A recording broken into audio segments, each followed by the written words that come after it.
ગયા લેક્ચરની અંદર આપણે ભૂગોળની અંદર યુનિટ નંબર 2 માનવ વસ્તી શરૂ કર્યો હતો અને એની અંદર ઘણા બધા આગળ ચાલ્યા. હવે એની અંદર આજે આગળના મુદ્દાની ચર્ચા કરવાની છે. તો યુનિટ નંબર 2 છે માનવ વસ્તી 12 ભૂગોળ.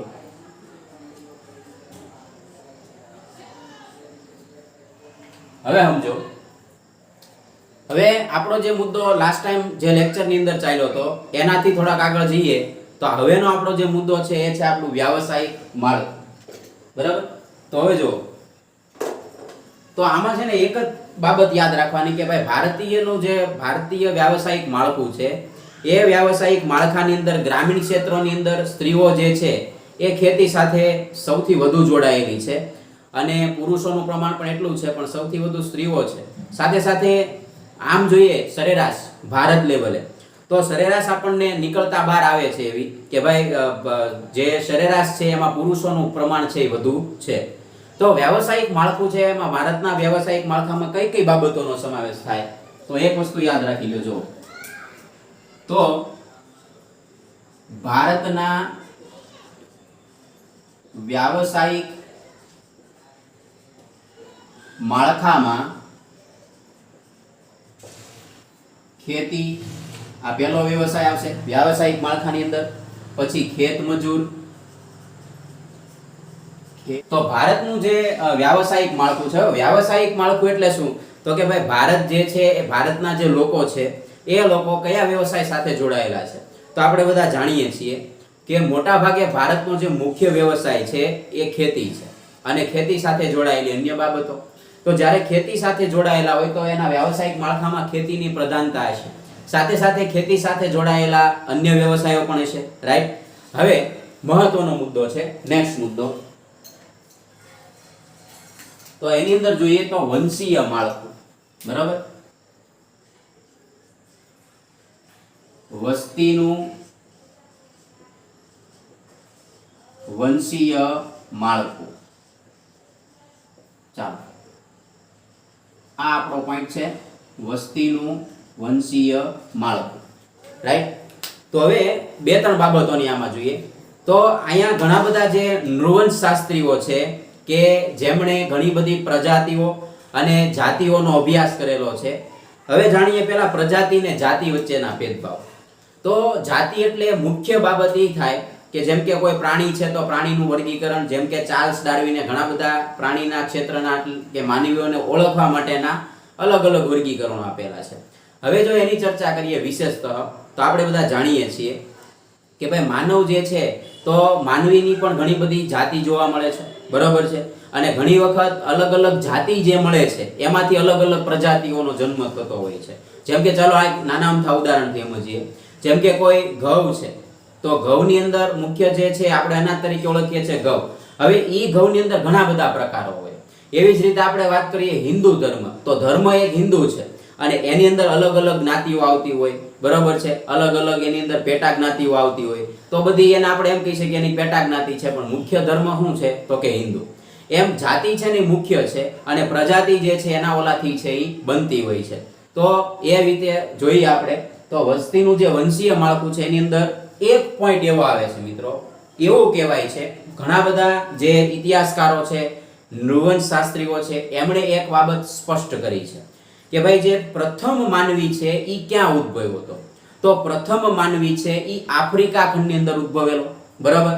તો આફ્રિકા ખંડની અંદર જે માનવી ઉદ્ભવ્યો ત્યારબાદ શું થયું તો કે જો ઈ જે માનવી છે એ એકદમ કેવો હતો તો કે ભાઈ એની અંદર જે છે ઘણો બધો બુદ્ધિનો વિકાસ નહોતો થયો. હવે ત્યાંથી ધીમે ધીમે ત્યાંથી ભૂમધ્ય સાગર અને ભૂમધ્ય સાગરથી આગળ વધીને એશિયા ખંડની અંદર, બરાબર, તો મધ્ય એશિયાના જે ક્ષેત્રો છે ત્યાં પ્રથમ વખત માનવી છે આવ્યો હતો એવું કહેવાય. અને આના જે છે પુરાવા પણ મળ્યા છે. સમગ્ર ભારતની અંદરની વાત કરીએ તો એના પણ અવશેષો મળ્યા છે. પણ લાસ્ટ ટાઈમ જે છે એ હિમાલયન શિવાલિક જે ક્ષેત્ર છે, બરાબર, જે શિવાલિકના ક્ષેત્રો છે જે નેપાળ નજીક આવેલા છે, તો શિવાલિકના જે ક્ષેત્રો છે ત્યાંથી આપણને આદિમાનવોના જીવાશ્મીઓ મળ્યા છે. તો એ બાબતનું એ પ્રૂફ આપે છે કે ભાઈ જે આદિ માનવો છે એ આ ક્ષેત્રની અંદર પ્રથમ વખત આવ્યા હશે ને પછી ધીમે ધીમે છે એ અલગ અલગ પ્રજાતિઓ છે એ વિકાસ પામી હશે. આનો મતલબ એમ પણ કહી શકીએ કે પ્રથમ આદિમાનવનો જે વિકાસની વાત કરીએ કે આદિમાનવ ક્યાં આવ્યો તો ભાઈ આફ્રિકા ખંડની અંદર પ્રથમ માનવી, અને પછી એનો વિકાસ ક્યાં થયો તો કે એશિયા ખંડની અંદર. તો એશિયા ખંડ જે છે એનો પાલક બને છે, બરોબર, અને ત્યાંથી જે શરૂઆત થાય છે ને તો એ સભ્યતાની શરૂઆત થાય છે, રાઈટ. તો સભ્યતા છે એની સાથે જોડાયેલી છે. ત્યારનો જે માનવી હતો એ માનવી ઘણો બધો સભ્ય સંસ્કારી બની ગયેલો, ઘણા બધા પરિવર્તનો કર્યા હતા એમણે, બરોબર છે. તો એમ કહી શકીએ ખોરાકની બાબતમાં. હવે બીજી એક વાત એ પણ છે કે જે પાષાણ યુગ જે છે એવું કહેવાય કે પાષાણ યુગથી વિવિધ પ્રજાતિઓનું અહીં આગમન થયું હતું એશિયા ખંડની અંદર. જો પાષાણ યુગ તો મેં તમને પહેલાય કીધેલું છે કે પાષાણ યુગ એટલે શું થાય તો કે ભાઈ પથ્થરનો યુગ. મોટા ભાગની જે ચીજ વસ્તુઓ બનાવે, મોટા ભાગની જે ઉપયોગમાં લેવાની હોય તો એની અંદર પથ્થરોનો વિશેષતઃ ઉપયોગ થતો હોય. ક્લિયર? હવે એની અંદર પછી ધાતુનો ઉપયોગ થયો અને ધાતુનો ઉપયોગ આજે પણ આપણે કરતા આવ્યા છીએ. ભવિષ્યની અંદર એના કરતા વિશેષ પ્રયોજનો પણ હશે. હવે જે ભારતના જે નૃવંશ શાસ્ત્રી છે, બરાબર, તો ભારતીય નૃવંશ શાસ્ત્રીની બાબતની વાત કરીએ આપણે. ક્લિયર? એટલે હવે જો હવે આ 6 પ્રજાતિ છે એટલે આમ જોઈએ ને તો મિત્રો આ 2 માર્કનો જવાબ પણ થાય કે હવે ભારતની અંદર મુખ્ય કેટલી પ્રજાતિઓ છે. જો જાતિ પ્રજાતિ વચ્ચેનો ભેદ મેં બરાબર સમજાયો છે, બરાબર. હવે એના વિશે આપણને એવું કહે છે નૃવંશ શાસ્ત્રી કે એમણે મુખ્ય 6 પ્રજાતિઓ દર્શાવી. તો એ 6 પ્રજાતિઓ કઈ કઈ છે આપણે એને ક્રમમાં જોઈએ. તો એ 6 પ્રજાતિ તમારે વિશેષતઃ યાદ રાખવાની રહેશે. તો એમાં પહેલી છે ઇન્ડો આર્યન, એની ઉપર છે દ્રવિડિયન. ચાલો, તો આ જ્યારે મુખ્ય કોઈ 2 જાતિ છે, 2 જાતિના લોકો આમ જોઈએ તો એ બધી જે જાતિ છે એના ધર્મ અલગ હોય, એના શારીરિક લક્ષણો અલગ હોય, એની અમુક વિચારધારાઓમાં પરિવર્તન હોય, પણ જ્યારે એ લગ્ન સંબંધથી જોડાય છે ત્યારે એનાથી જે થનારા જે બાળકો છે અને એની અંદર જે અમુક પ્રકારના વિશેષ લક્ષણો જોવા મળે છે એમ પણ તમે એને જુદું પાડી શકો વિજ્ઞાનના સંદર્ભમાં. પણ આપણે અહીં સીધું એટલું યાદ રાખવાનું છે કે બીએસ ગુહા જે છે વિદ્યાશંકરના મતે ભારતમાં મુખ્ય 6 પ્રજાતિઓ છે. એક છે ઇન્ડો આર્યન, ઇન્ડો દ્રવિડિયન, આર્ય દ્રવિડિયન, મોંગોલી દ્રવિડિયન, મોગોલોઇડ અને દ્રવિડિયન. તો આ 6 પ્રજાતિ તમારે યાદ રાખવાની રહેશે. ચાલો, તો આ ભારતનું જે વસ્તીનું વંશીય માળખું છે એની વાત કરી. ભારતના વ્યાવસાયિક માળખામાં ખેતી અને ખેતમજૂર, ગૃહ ઉદ્યોગ અને અન્ય વ્યવસાયો છે એ સમાવિષ્ટ છે. હવે એની પછીનો મહત્વનો પોઈન્ટ છે તો એમાં આવશે ભારતનું ભાષાકીય માળખું. ભારતનું ભાષાકીય માળખું. ચાલો, હવે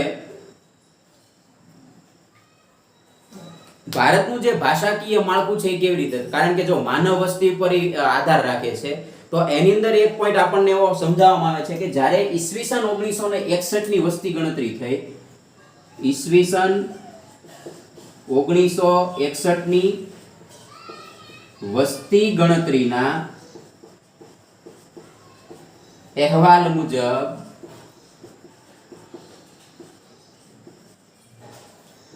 કઈ સાલ 1961 ની વસ્તી ગણતરીના અહેવાલ મુજબ 1652, બરાબર સમજો, 1652 ભાષાઓ માતૃભાષા, સમજો, માતૃભાષા રૂપે નોંધાઈ હતી. પહેલા આટલી વસ્તુ ક્લિયર રાખો. 1961 ની સાલની જે વસ્તી ગણતરીનો જે અહેવાલ છે એ અહેવાલ મુજબ જોઈએ તો એ સમયની અંદર 1652 ભાષાઓ માતૃભાષા રૂપે નોંધાઈ હતી. હવે માતૃભાષા એટલે સામાન્યતઃ જોઈએ તો માતાના મુખેથી જે ભાષા બાળકને મળે એને માતૃભાષા કહેવાય.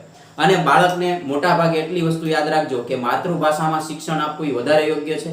ઘણી વખત ઘણા વાલીઓ એવું વિચારતા હોય કે ભાઈ અંગ્રેજી મીડિયમમાં મૂકવાથી એટલા ફાયદા થાય, પણ ઘણી વખત એવું બને કે એનું ગજા બારનું ખર્ચ કરી નાખે, એ પણ યોગ્ય નથી.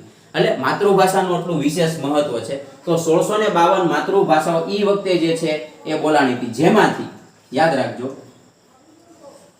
જેમાંથી 23 ભાષાઓમાં ભાષાઓ ઉપરાંત અંગ્રેજી પણ સમાવિષ્ટ છે, અંગ્રેજી પણ સમાવિષ્ટ છે. હવે સમજો, હવે આ જે 23 ભાષાઓ છે એમાં અંગ્રેજી સમાવિષ્ટ છે, પણ યાદ રાખજો, ફરી વખત હું બોલું છું, બરાબર સમજજો, પરંતુ જે 22 ભાષાઓ છે એ બંધારણ માન્ય ભાષાઓ છે જેમાં અંગ્રેજીનો સમાવેશ થાય છે કે નથી થતો એ તમારે મને કોમેન્ટ બોક્સમાં જણાવવાનું છે યાર. આ પ્રશ્ન ખાસ સમજજો, બરાબર. ફરી વખત કહું છું, જે 22 માન્ય રાજભાષાઓ છે એ જે બંધારણીય, ટૂંકમાં બંધારણે જેણે માન્યતા આપી છે 22 ભાષા, એ 22 ભાષાઓમાં અંગ્રેજી સમાવિષ્ટ છે કે નહીં એ તમારે મને કોમેન્ટ બોક્સમાં જણાવવાનું રહેશે. તો અંગ્રેજી છે એ સમાવિષ્ટ છે ખાલી 23 ભાષાઓમાં, રાઈટ. તો 22, તો એનો મતલબ એમ થયો, યાદ રાખજો કે 22 ભાષાઓ બંધારણ માન્ય ભાષા છે, બંધારણ માન્ય ભાષા છે. કેટલી ભાષાઓ થઈ ગઈ? 22 ભાષાઓ.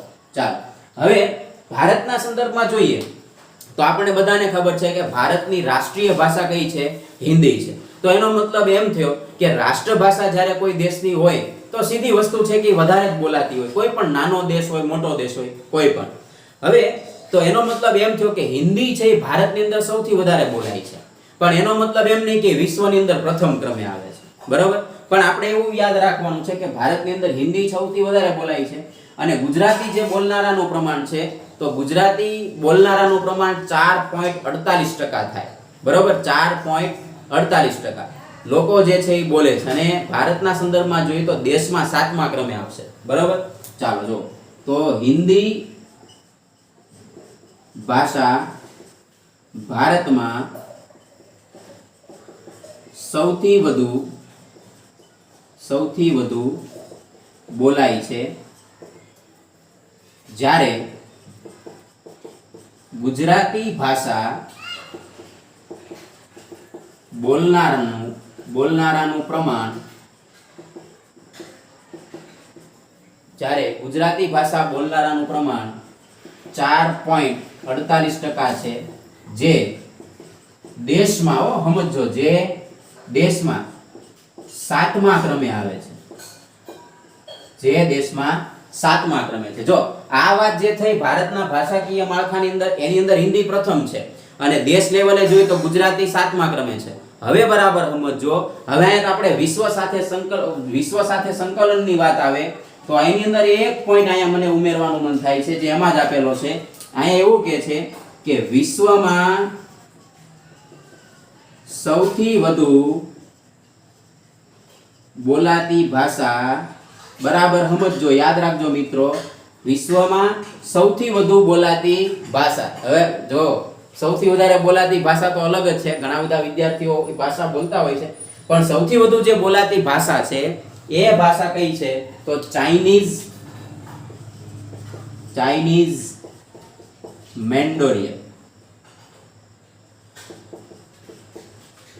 ચાઇનીઝ મેન્ડોરિયમ જે છે વિશ્વમાં સૌથી વધારે, મેન્ડોરિન કે મેન્ડોરિયમ, મેન્ડોરિન એવું નાખીએ, મેન્ડોરિન, આ સૌથી વધારે બોલાતી ભાષા છે. કઈ છે? ચાઇનીઝ મેન્ડોરિન. સૌથી વધારે કોના સંદર્ભમાં? વિશ્વના સંદર્ભમાં આપણને ખબર હોવી જોઈએ. ત્યારબાદ બીજા ક્રમે કઈ આવશે? તો બીજા ક્રમે આવી ગઈ અંગ્રેજી, ત્રીજા ક્રમે આવશે સ્પેનિશ, બરાબર. ત્રીજા ક્રમે કઈ આવશે? સ્પેનિશ. જો આને ક્રમ આપી દે, 1 અંગ્રેજી, 2 પછી 3 કઈ આવશે? સ્પેનિશ. ત્યારબાદ વાત કરીએ તો અરબી, ત્યારબાદ આવશે આપણી હિન્દી, સમજો, ત્યારબાદ કઈ આવશે? આપણી હિન્દી, અને છઠ્ઠા ક્રમે આવશે બંગાળી. ક્લિયર? ચાલો હવે જો, તો 1 2 3 આ 4 5 અને 6. ઓકે, તો વિશ્વમાં સૌથી વધુ બોલાતી ભાષા ચાઇનીઝ મેન્ડોરિન, બીજા ક્રમે અંગ્રેજી, ત્રીજા ક્રમે સ્પેનિશ, ચોથા ક્રમે અરબી, પાંચમા ક્રમે હિન્દી, અને છઠ્ઠા ક્રમે છે બંગાળી ભાષા બોલાય છે. તો આ વાત થઈ ગઈ હતી ભારતનું ભાષાકીય માળખું. 22 માન્ય ભાષાઓ છે, બરોબર છે, અને વિશ્વમાં જે બોલાતી જે સૌથી વધુ ભાષા છે એની આપણે ચર્ચા કરી ગયા. ચાલો, ક્લિયર એટલી વસ્તુ? તો મને આશા છે કે તમને બરાબર સમજાણું છે. હવે પછી પાછા આપણે બધા જે છે એ નેક્સ્ટ લેક્ચરની અંદર મળશું અને બરાબર તૈયારી કરજો, કારણ કે ભારતનું ધાર્મિક માળખુંનું જે છે આપણે અભ્યાસ કરવાનો છે અને માનવ વિકાસ આંક છે એ કઈ રીતે ગણાય છે એની પણ ચર્ચા નેક્સ્ટ લેક્ચરની અંદર કરશું. આપ સૌનો ખૂબ ખૂબ આભાર.